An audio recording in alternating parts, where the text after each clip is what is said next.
Start here, at the coordinates 8881 in the southeast corner of the Eastern Plaguelands zone.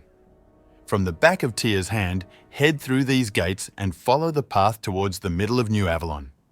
When you get to the fountain, look for this building on the right and then right-click to open the door. In case this doesn't work, you can engage an enemy and allow them to make your health reach 0, at which point you should be able to walk past the door as a ghost and resurrect inside. Either way, once inside, you will find the Crusader's Loom shown here. For the next step, you will need to have a Scarlet Disguise equipped. If you haven't already made one, this is also the place where you can craft 4 of the pieces required for a disguise. The patterns for these pieces drop from the Scarlet enemies outside, or you can obtain them or the gear pieces themselves from another player.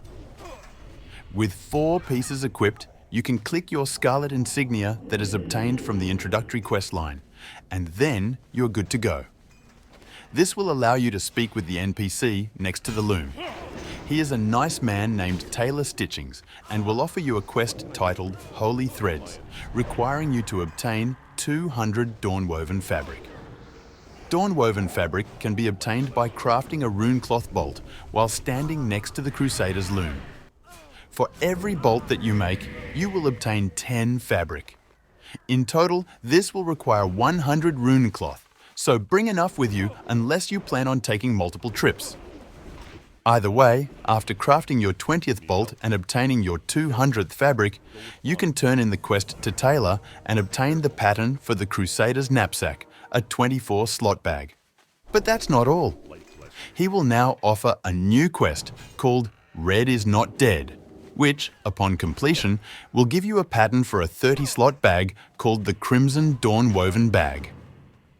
In order to complete this quest, we will need to find a red dye, red rose, Firebloom, blood of heroes, and a Crimson Bladeleaf.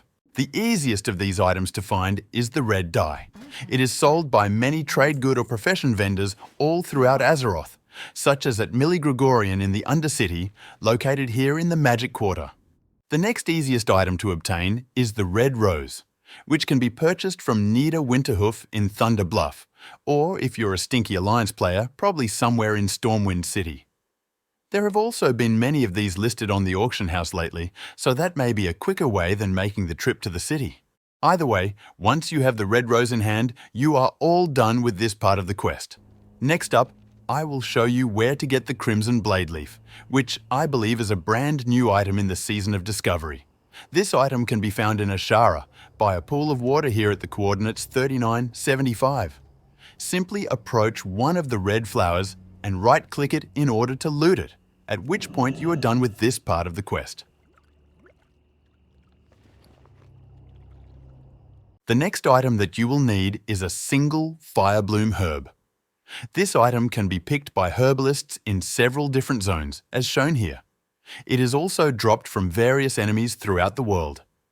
The easiest way to obtain one is probably to just purchase one from the auction house, but you can feel free to go pick your own if you would like. The final item that you will need, and probably the most difficult one to obtain, is a Blood of Heroes. This item can be found in the Eastern or Western Plaguelands in many random locations, as indicated by the yellow pins on these zone maps. If you're not lucky, you will likely have to wander around quite a bit in order to find one, and competition for them is quite fierce. For reference, I happen to find one here at 5772 in the Eastern Plaguelands, just outside of Corrin's Crossing. It will appear as an interactable pool of blood on the ground, surrounded by some rocks. Once you are close enough, you can right-click on it in order to obtain the blood. Just be aware after interacting with it, 1 or sometimes even 2 elite enemies called Fallen Heroes will spawn. These enemies can be rather tough as they hit quite hard and also apply a devastating 60% slow. Be prepared to run or fight after you loot your blood.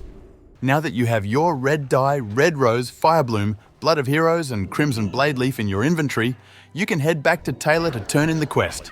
This will reward you with the pattern for the Crimson Dawnwoven 30-slot bag. The materials to craft this bag are quite pricey, but it is well worth it for the amount of storage that it provides.